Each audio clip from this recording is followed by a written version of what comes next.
Сайн байцгаана уу? Золиос зургийн дугуулгын багш гэсэн юм байна. Өнөөдрийн хичээлээр бүгдээрээ байгалийн зураг зурж сурах болно. Ингэхдээ ердөө 4 өнгийн гуаш 2 бие Монголооны пол ашиглах болно. Ингэхдээ юун төрөнд эхлээд хар зураг бага хэмжээгээр гаргах хэрэгтэй тэмдэглэе гэсэн утгаар за ингээд цаастайгаа ингээд агаараа баримжаа авч байгаа. Голоосоо арай жоохон дээгүүр ингээд зураас татчих. Энэ маань ерөөсөө ингээс тэнгэр ингээд газар гэсэн үг. За ингэнгээ уулаа өөрсдөө хүснээрээ зохиогоод ингээд гурвалжлаа зурчих. Ингэхдээ яг тэгшгэн ингэж гурвалжлаар нь олон биш. Баг зэрэг ингэж налуутай хуваалт нь мөн өөр байвал зурмаа сонирхолтой болно. За одоо өөр хуваалтын хэсэг болохоор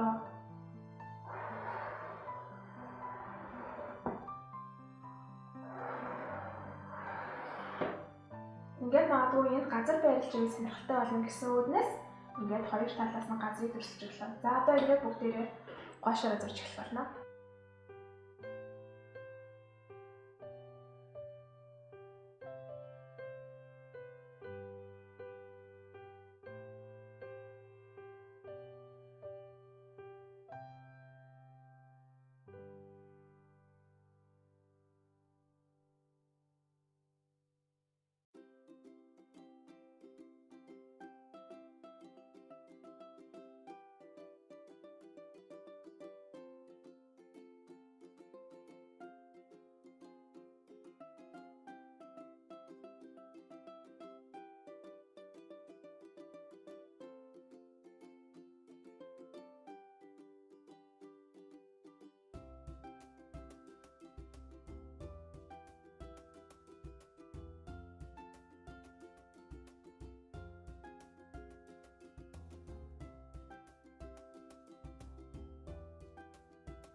Гоошоо зурах явцад цагаан цаас буюу эднэрийг ерөөсөө үлдээхгүй байх нь айгүй чухал. Дээрээс нь одоо ингээд анхны нуусгалтуудаа хийж байхдаа ерөөсөө ингээд энэ хар зураг энэ илүү гарахад бол асуудал байхгүй. Харин яг ийм тод шийдвэрлэх жишээ нь яг уулын яруу хэсгийг зурхтаа бол маш гоё урт ирмэгтэй байх тусам зураг маань болж болно.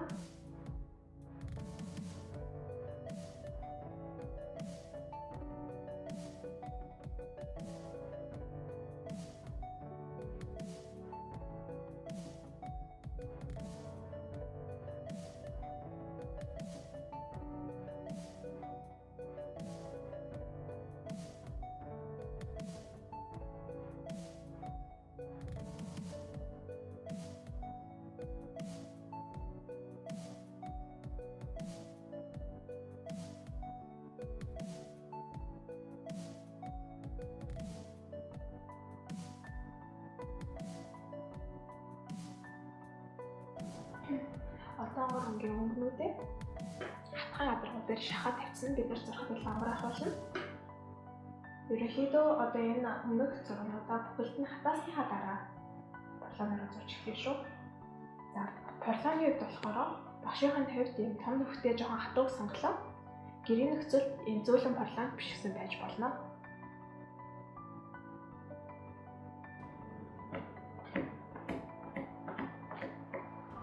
Одоо бид нэр уулынхаа ингээ сүудрийг нь бүхэлд нь ингээ хараад хэлсэн байгаа.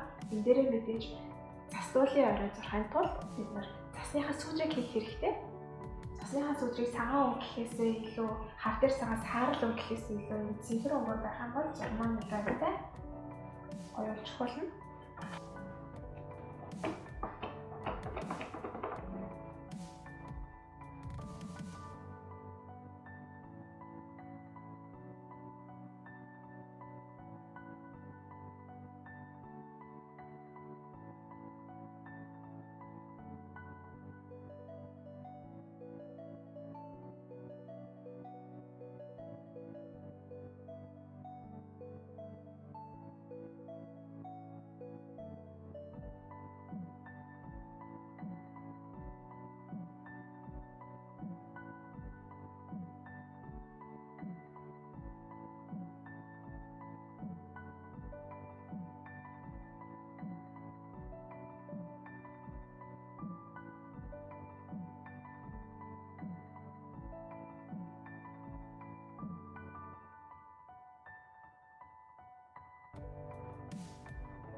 Гэхдээ хүмүүсд нэг санах хэрэгтэй.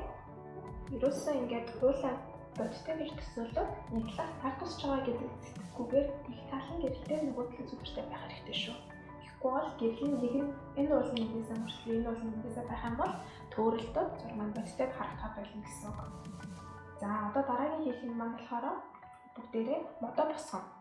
Гэхдээ мөн адил саяны хавтгай талтай дээрээ харангуй шахах хэрэгтэй. Одоо ингээ анзаарсан бол багш нь болохоор дандаа энэ хавтгай үстэй биер ашиглаж байгаа. Биерээ баг зэрэг чиглээд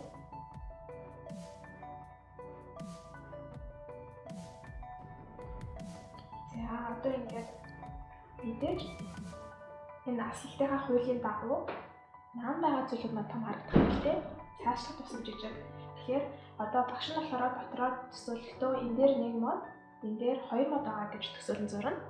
Ингэхдээ хамгийн наадмын мод хамгийн том байх ёстой учраас бүгдээрээ уулнасаа баг зэрэг дээшээ гаргаад өндөр гэдгийг нь илэрхийлж өгье. Бас наан ойрхон байгаагаа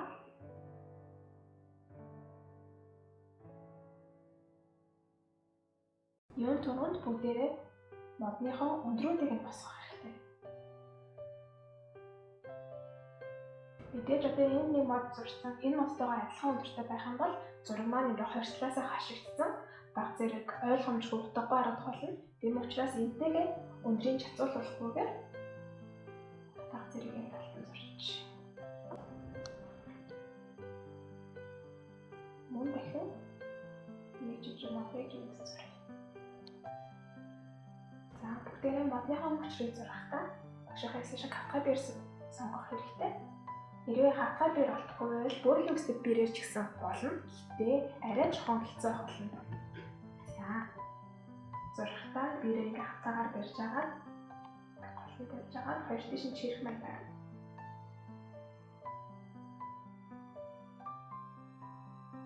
Байгалийн зүйл тогтолцохоо дагуу ерөнхийдөө мод маань доош тусмаа илүү том өчрнүүд маань том саргалгаар байдаг.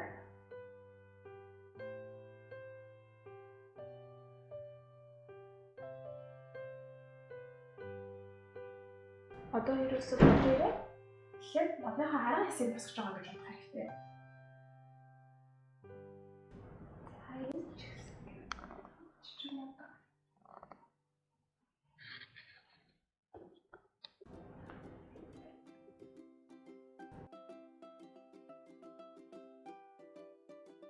Биерээ ингэж доороос нь биш, хажуудлаас нь биш яг хэцүүдөөс нь харуулж байгаа цаастайгаа 90 градус гэсэн үг. Ингэж харуулж байгаа. Ингээ хоёр тийш нь чихэх юм бол бие мангой нэрийнх нь гарч ирэх болно. За ингээд одоо болохоор энийг ерөөсөн мөчөр гэж төсөөлж байгаа юм чинь мөчөр дээр маа мэдээж ингээд гоё навчнууд сагалахад байх хэрэгтэй. Тэрийг болохоор биений хажуулаар товшин маягаар. Одоо ингээд харахад бол айгүй замбраатай байгаа шүү дээ. Мод гэхдээ яг амьдрал дээр зүйл тогтолцоор ингэж харагддаг. Тийм учраас энийг баг зэрэг замбрааг болгохын тулд энэ тэнд юм сагалахыг нэмээд өгөх хэрэгтэй.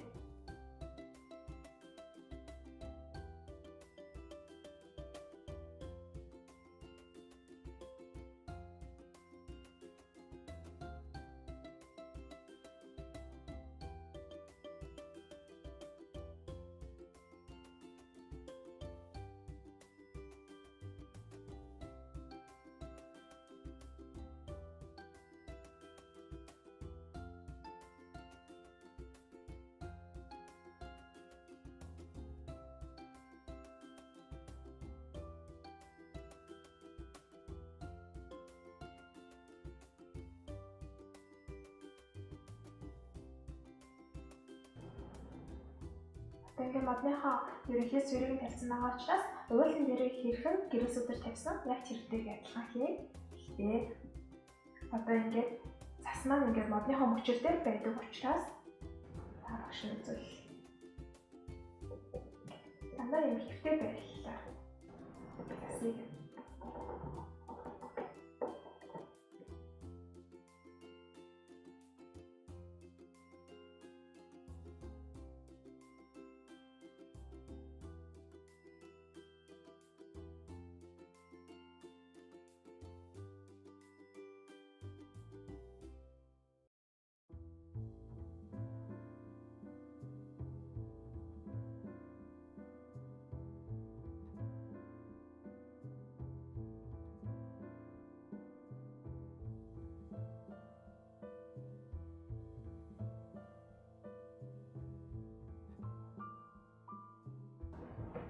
одоо ингээд дагуур дазгийн жижиг бутнууд дагуур зурчих болно.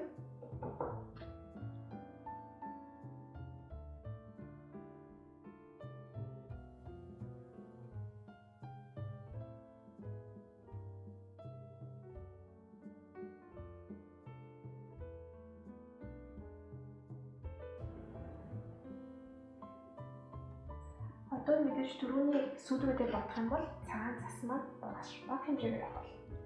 Ингээ харах юм бол борлооныхоо өөр цэвэр хэсгээс нь цагаан өнгө авахгүй бол 35 хоёртой дахиад цэвэр болчих. Шинэ хэсгээр.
Одоо ингээд мэдээж энэ маань ус учраас усныхаа тусгал хийх хэрэгтэй болно. За одоо энэ загас байгаа учраас эндээс ахуулаад дээдлэхээр яг адилхан ингээд гурвалжин ингээд хоёр модны сүрдүүлэх хэрэгтэй. Гэхдээ мэдээж бүтнээр нь зурчих юм бол сайн харагдана. Тийм учраас баг зэрэг юм өндрөөсөө сүүдэр хийж өгөх юм бол энэ маань илүү бодтой болж болно. За сүүдэр хийхдээ зэрэг цэнхэр өнгөө биерэндээ авч агаад уснаа дүүрээд хамгийн анх яаж усгаж хийсэн тэрнтэйгээ адилхан замаар бага усны руу нисгэж.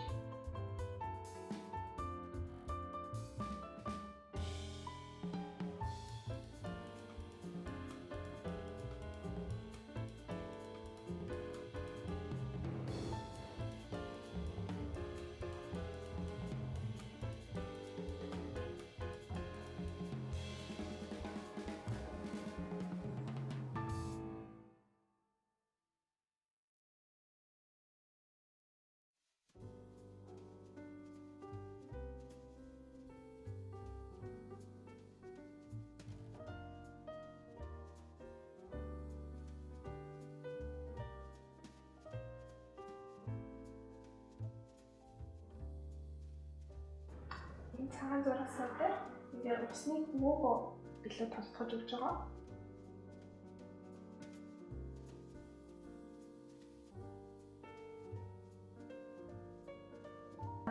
Усны маань нэсэр нэлийн хос аргад байгаа учраас бүгдээрээ энэ дээр 2 хон зураг, хосхон зураг. Зүртэй явж байгаа. Тэгээд 2 толгойг үрсэлж. Дараа нь 2 их бий.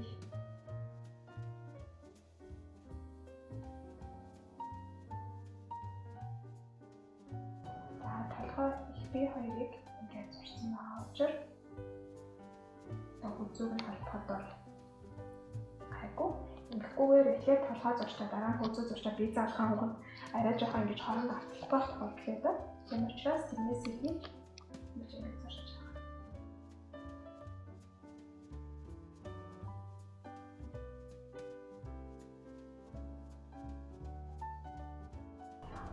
Маань өөрөө гоё үзүүлсэн. Сүлээр амтарчаар цагаан өнгөөр гоё үзүүлсэн. Хашаад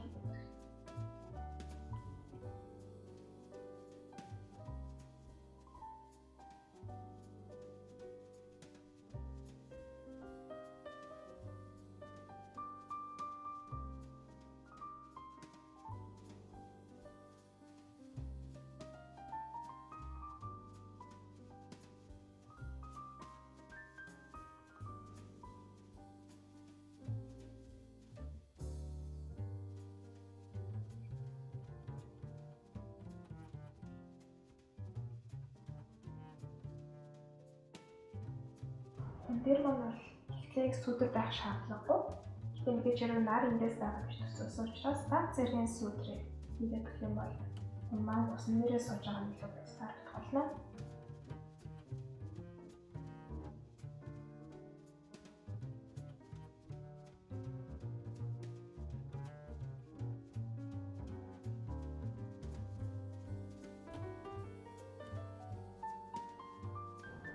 Хэсэгчдээ энэ бүхний сүдэртэй адилхан баг зэргийн бараа сүдэрт орно.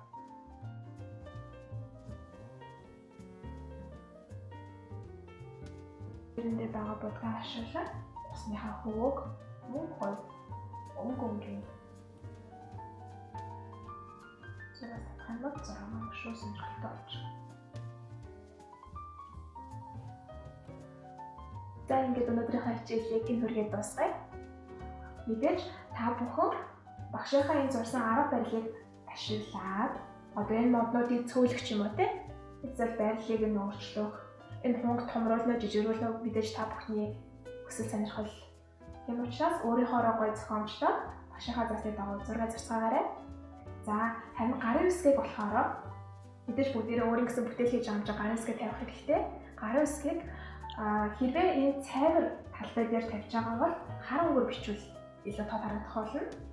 Харин өөр бичих боломжтой газар гэх юм бол одоо энэ хар хэсгүүд дээр болохоор цагаан өнгөөр бичих юм бол бас их гоё тохиромжтой цэмцгэр болно шүү. За дараагийн хичээл хүртэл баяртай.